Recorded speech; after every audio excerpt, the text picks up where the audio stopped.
188वां दिन। पुराने अहदनामा में से आज की तिलावत। दूसरा सलातीन उसका 14वां बाब 23वीं आयत से लेकर 15वें बाब की 38वीं आयत तक। और शाह यहूदा युवास के बेटे इमसिया के 15वें बरस से शाह इस्राएल यहोआस का बेटा यरबआम सामरिया में बादशाही करने लगा। उसने 41 बरस बादशाही की और उसने खुदावंद की नजर में बदी की। वो नबात के बेटे यरबआम की उन सब गुनाहों से जिनसे उसने इस्राएल से गुनाह कराया बाज ना आया, और उसने खुदावंद इस्राएल के खुदा के उस सुखन के मुताबिक जो उसने अपने बंदा और नबी यूना बिन इम्ती की मार्फत जो जात हिफर का था फरमाया था, इस्राएल की हद को हमाद के मदखल से मैदान के दरिया तक फिर पहुंचा दिया। इसलिए कि खुदावन ने इस्राएल के दुख को देखा कि वो बहुत सख्त है, क्योंकि ना तो कोई बंद किया हुआ ना आजाद छूटा हुआ रहा, और ना कोई इस्राएल का मददगार था। और खुदावन ने ये तो नहीं फरमाया था कि मैं रुए जमीन पर से इस्राएल का नाम मिटा दूंगा। सो उसने उनको यहोआस के बेटे यरबआम के वसीला से रिहाई दी। और यरबआम के बाकी काम और सब कुछ जो उसने किया और उसकी कुव्वत, यानी क्यों कर उसने लड़कर दमिश्क और हमाद को जो यहूदा के थे इस्राएल के लिए वापस ले लिया। सो क्या वो इस्राएल के बादशाहों की तवारीख की किताब में कलमबंद नहीं? और यरबआम अपने बाप दादा यानी इस्राएल के बादशाहों के साथ सो गया, और उसका बेटा जकरिया उसकी जगह बादशाह हुआ। दूसरा सलातीन उसका 15वां बाब। शाह इस्राएल यरबआम के 27वें बरस से शाह यहूदा इमसिया का बेटा अजरिया सल्तनत करने लगा। जब वो सल्तनत करने लगा तो 16 बरस का था, और उसने यरूशलेम में 52 बरस सल्तनत की। उसकी मां का नाम यकूलिया था जो यरूशलेम की थी, और उसने जैसा उसके बाप इमसिया ने किया था ठीक उसी तरह वो काम किया जो खुदावंद की नजर में भला था।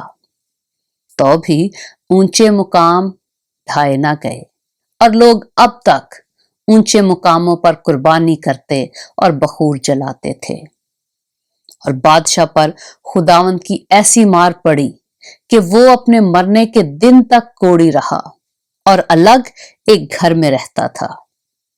और बादशाह का बेटा योताम महल का मालिक था और मुल्क के लोगों की अदालत किया करता था।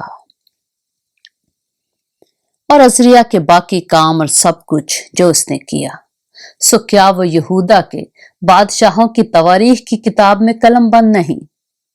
और अजरिया अपने बाप दादा के साथ सो गया, और उन्होंने उसे दाऊद के शहर में उसके बाप दादा के साथ दफन किया, और उसका बेटा योताम उसकी जगह बादशाह हुआ।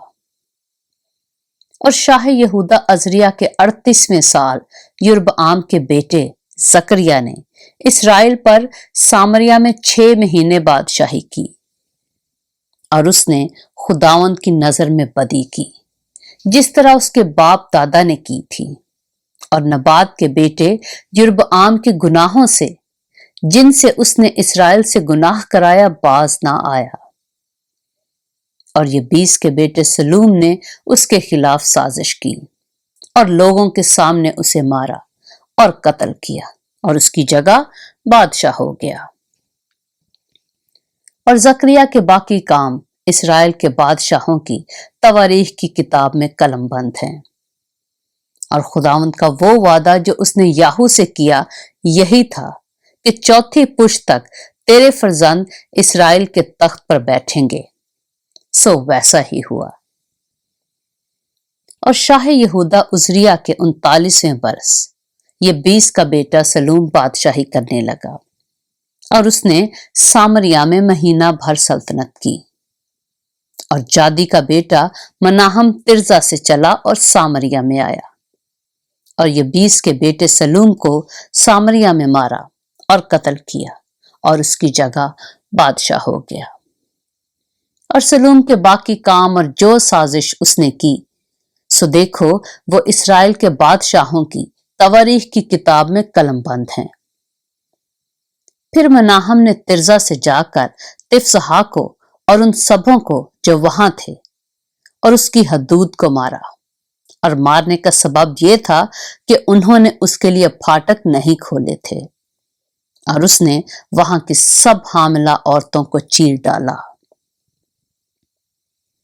और शाह यहूदा अजरिया के 39वें बरस से जादी का बेटा मनाहम इस्राएल पर सल्तनत करने लगा, और उसने सामरिया में 10 बरस सल्तनत की, और उसने खुदावंद की नजर में बदी की और नबात के बेटे यरबआम के गुनाहों से, जिनसे उसने इस्राएल से गुनाह कराया, अपनी सारी उम्र बाज न आया।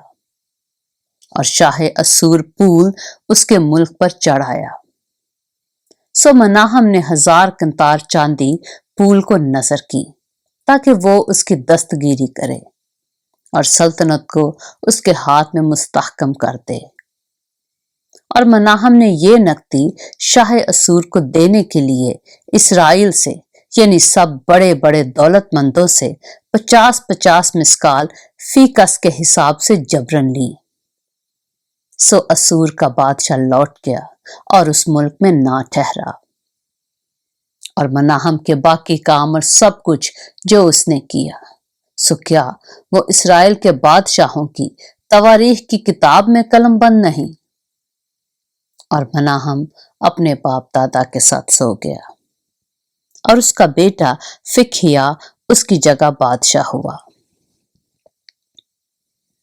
और शाह यहूदा अजरिया के 50वें साल मनाहम का बेटा फिकहिया सामरिया में इस्राएल पर सल्तनत करने लगा, और उसने 2 बरस सल्तनत की, और उसने खुदावंद की नजर में बदी की।